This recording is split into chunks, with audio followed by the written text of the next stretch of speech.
always research who you work for. And don't just get like blinded by names or by experiences from male colleagues, because spaces cannot be safe for a woman and nobody really knows it because they just didn't experience it. I think it's very important whenever we get approached, any crew member, anyone working in the music industry, to research the artist and then make a decision, because art is always political. Everything we do is political, but art in general is political. And us photographers, videographers, content people, we create art that I always say we make the audible visible. So I give the visuals to something you hear. So my art and your art combines. So we kind of need to have the same base, because otherwise it clashes if it's not politically saying the same thing. The art's not that great, or it will not be able to get to the same level. But like sometimes that can even be prevented by checking artists' history or allegation history. How often I just Google the band name and allegations, it's scary.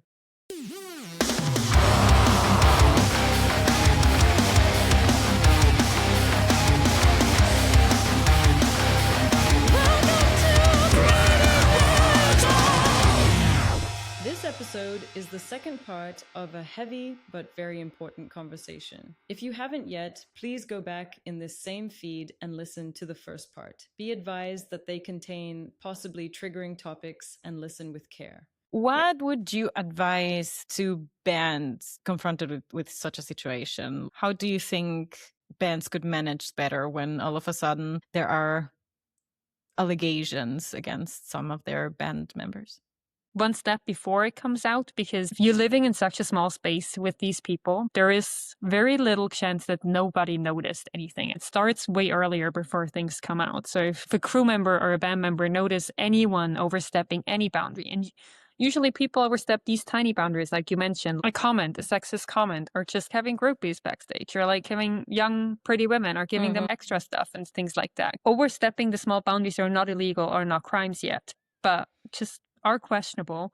Start calling them out and just already start there before anything can even happen, and make sure that the consequences, if lines are overstepped, are already communicated, and that there is a certain guideline that is communicated with the whole crew. There can be contracts that can be signed where things like this is included, and consequences already in there, which people are scared of contracts. Because they're legally binding. So why not? Why not put things in there? Not just money. In the UK, sometimes in venues, you see they have really good guidelines of what to do when something happens in a venue. Just like guidelines like this, what happens in a crew. No matter how small it is, because often I think the issue is bands start small, there's not a lot of people, and then it just suddenly goes big and nothing gets implemented in between. Make sure this is our guideline. This is what we stand by. If this and this and this happens, this will be the consequences. Maybe from the get-go, as soon as someone starts touring, as soon as someone starts getting some traction, to make sure that if anything happens, because you cannot control other people, you can influence them, but you cannot control them, that there is already a mechanism in place to stop that before it gets that bad.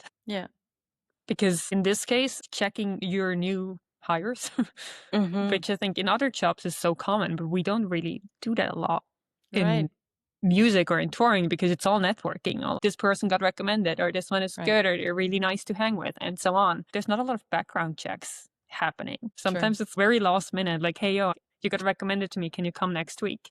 No one goes and does a background check on these people.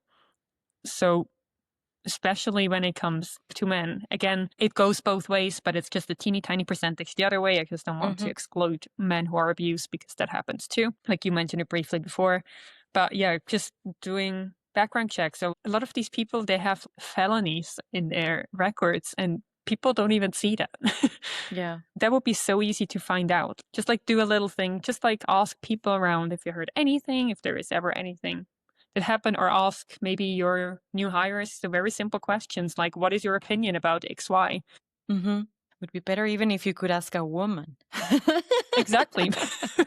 Yeah. Or maybe if you know like a woman who toured with that person, ask that woman. Why not? Yeah. Because then you know, like, you know exactly where they stand. And I feel like that's why it starts so much earlier.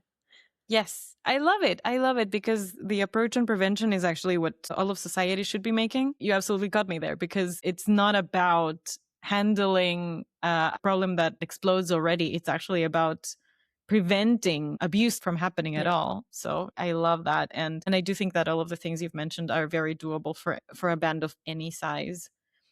Yeah.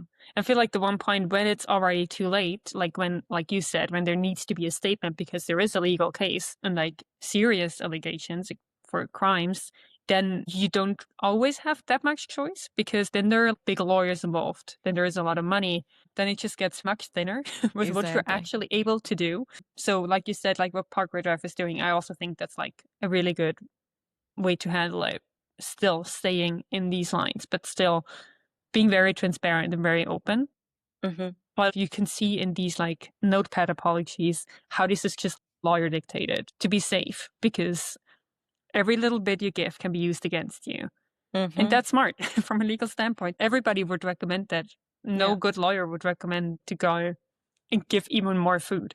Yeah. Or go admit anything on the record. Yeah. Exactly. When you already reach that point, it's kind of too late to make the right decision because then there will always be people questioning things again, which is fair. But of course, making statements, taking accountability, that person taking accountability, of course, removing them. And I do think that they shouldn't then be working in that space again. They can take accountability, they can reflect and heal and so on. But the consequence is that they may need to change their job or what they do for work or what spaces they are in. Because if you can just go heal and come back into the same thing, especially with like touring, it's draining and you're in a small space and it challenges your mental health a lot after like 5-6 weeks on the road. It's really hard for them people to stay in that lane and not going into old habits again, taking accountability. But the consequence made it has to be you don't work in that industry anymore. You go somewhere else.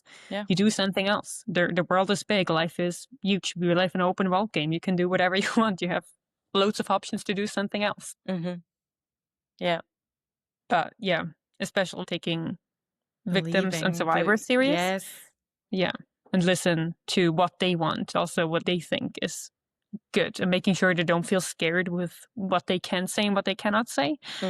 Because that's often the tactic that is used for damage control, which again, from a legal standpoint, makes sense. Yeah, you have said it all. The other thing that I always recommend is work with more women. Make the scene more diverse. Yes, exactly. Hire more women. Yes. Whenever you're hiring someone, think of a woman first. Yeah. So often on tour, you're like the only woman, or like 2 others. Or I've been on tours with like 70 people and we're 3 women and one of them was the lead singer, which is like, yeah, really? I get that like you have your crew that you've worked with forever, but people change. There's always a change somewhere. And you can make a conscious choice to look for a woman. And there will be someone who's able to recommend a woman for nearly every job. Yeah. Metal is very wide. Just in general diversity, just from different backgrounds. Go for people that are maybe not just confirming white males. Yeah. And it's not that hard. Yeah. And we can all benefit from the different perspectives that we all bring to the table. So exactly. By hiring a person of color, a person from the LGBTQIA plus community, a woman, you can just benefit with their innovative thinking that will be out of the box because they are not in your box. Yeah, exactly. Before I ask you a little more about your experience, if you want to share with us, I just remembered that when you and I started texting about making this episode, you were also sharing on your Instagram the story of a colleague of yours that had been on tour with, I think, Attila. And she was posting about how uncomfortable the space around their tour was and how she, for the very first time, did not finish a tour and jumped off 2 or 3 dates still remaining because it was just very toxic masculine, I dare to say. It's an interesting parallel that she told that story, and a few weeks later, the whole thing happened with Beartooth drops a new music video, and the singer of Attila calls him homosexual as if that were a slur. And of course, he got a lot of backlash, especially after Caleb Shomo from Beartooth, rightfully so, deleted his Instagram account. So there you go. There is another man-on-man patriarchal attack. And then the singer of Attila came out with an apology that was, as you were just saying, absolutely a dictation from a PR team, from the label team, from a lawyer from the label or from their PR. It was absolutely doctored. It was very, very diplomatic. It was just saying the exact right things, and it was no apology at all. It was very tactical, very strategic. But at that point, I was like, this makes so much sense. Yeah. With the context of your photographer colleague talking about her experience there, it was like, yuck. Yeah. Always research who you work for. And don't just get like blinded by names or by experiences from male colleagues, because spaces cannot be safe for a woman and nobody really knows it because they just didn't experience it. I think it's very important whenever we get approached, any crew member, anyone working in the music industry, to research the artist and then make a decision, because art is always political. Everything we do is political, but Yes. art in general is political. And Yes. us as photographers, videographers, content people, we create art that I always say we make the audible visible. So I give the visuals to something you hear. So my art and your art combines. So we kind of need to have the same base, because otherwise it clashes. If it's like not politically saying the same thing, the art's not that great, or it will not be able to like, get to the same level. I think that's also something to take into consideration if you work for someone, because I think you always end up in a situation where you maybe don't match with an artist or something. That's normal because we're humans. You cannot like match with everybody, and that's fine. But like, sometimes that can even be prevented, or in this case, like worse scenarios can be prevented by checking people on artists' history or like allegation history. Often I just Google the band name and allegations. It's scary. Yeah. But have you had any encounters? You can share whatever you feel comfortable with. You don't need to answer at all. But if you could share some of your experiences. I don't think I had anything personal against me from an artist. But also, I think because I'm pretty outspoken, I probably haven't been hired because I'm a feminist before.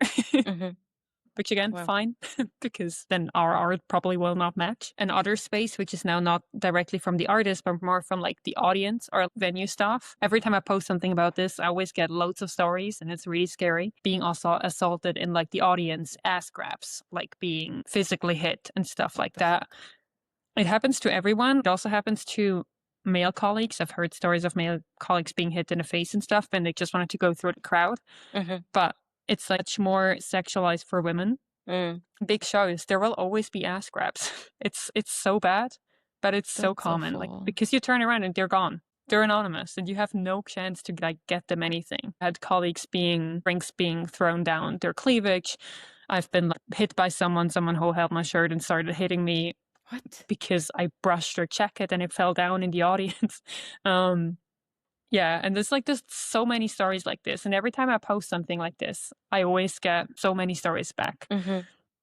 And like it's not only men, that's everybody. It's an absolute majority men, but I've also had like a woman acting like this when I bumped into her when I was filming, and she just kept putting her elbow in my ribs and throwing me away. I think that's more the violence I personally come across quite often. And it's not even that genre specific. I feel like sometimes some cities are much more likely for things to happen, or some countries or some venues, but it's like it happened in more poppy genres. Not what I expect, because being thrown around, people drunk in a pit in a gigantic arena, the chances are much higher if there are 15,000 people. Yeah. And some bands that have these audiences, even if they don't want to, because that exists too. That people interpret their art differently. And then, especially if bands get big, you get like a certain percentage of audience that is like, not really like what we want. Some questionable men. Right. But yeah, I think that's like more what personally I've been surrounded with, because I'm very outspoken about it and I'm a bit selective. I rather don't get a job than a shitty job. Yeah. Because I work for some pop artists and a lot of feminist pop artists. So I feel like this is like a great balance. The heavy bands and then the ones that I personally listen to and I personally always have been involved with. But then the other side of the audience is young, and it's like the girls and the gays, and it's all happy. And often it's like the same fans, which is really funny. Someone recognized me at Wacken, a fan of like a pop artist I work for. She showed me like her tattoo, and I was so confused because... What are you doing at Wacken? Yeah, I was so happy, but I was so confused. She gave me like a bracelet because that's what the pop kids do. Yeah. make bracelets with like the song names and shit, and it's so cute. And I was like, Yes. it was really sweet. But the comment sections are just as bad because the pop girls go viral much more because you need a lot more attraction to get anything done. Mm-hmm. Metal bands can tour way earlier than pop artists, or like get a way bigger audience because they're not as online dependent, I think.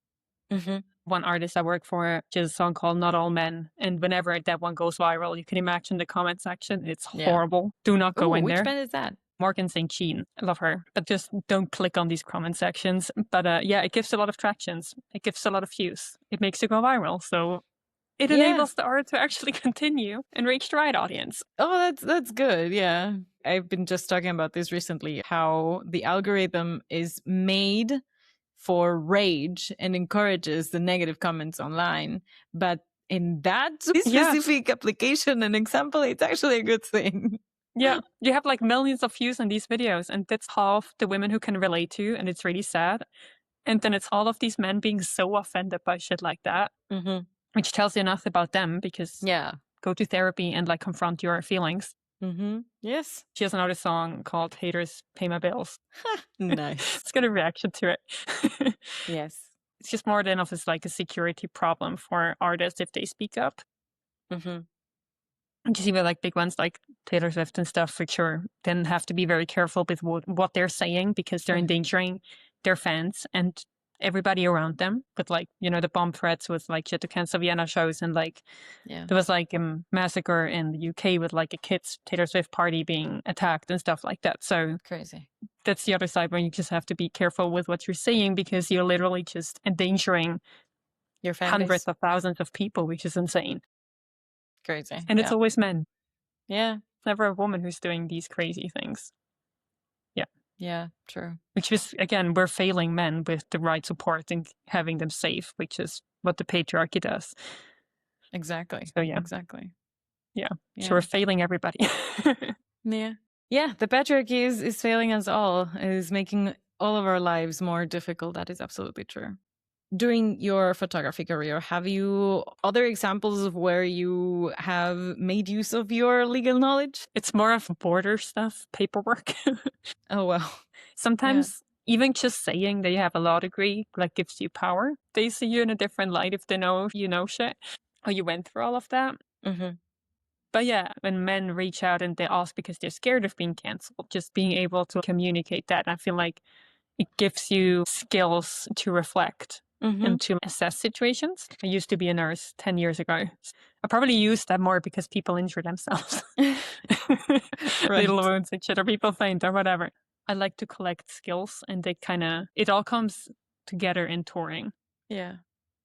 Everything kind of brings you there, and then these skills show up in whatever you do. Yes. So yeah. Yes. Yeah. So not I like love that. specifically, but yeah, I mean advocating for people, stuff like that. That's because amazing. I will. Yes. Oh my goodness. That is amazing. This has been a lovely, lovely conversation. Yes. I hope I can have you back on the podcast at some point to talk about all of the things feminism related. So I would be very, very happy to have you back. And I really like the fact that people have reached out to you for knowledge. We hear a lot this whole, men saying like, we cannot say anything anymore. We cannot even give you a compliment anymore. And it's like, that's not the right question. You're not asking the right questions. I think that the key is to meet people where they are and not trying instantly to be over them and tell them you're wrong. You're doing this wrong. Because if we are approached like this, everybody blocks off. We're not getting anywhere like this. I get that we don't always have the space or the capability to interact with our surroundings like this, but then maybe we shouldn't interact with people for that moment. But we can only get anywhere if we meet people where they are and start there. And see why are they acting a certain way? Why is their mindset like this? Why are they scared? Like I said, they're scared of consequences that they don't even know how it's happening because they're just missing information. Sure. Maybe you don't know anything. There's a lot of things I don't know, but we can always research, we can question, we can reach out to other people. In the end, it's all about talking about things and being open and asking questions and not judging people from the get-go, but trying to find a common ground and go from there. We don't have to agree on everything, but we can only learn if we're open for it.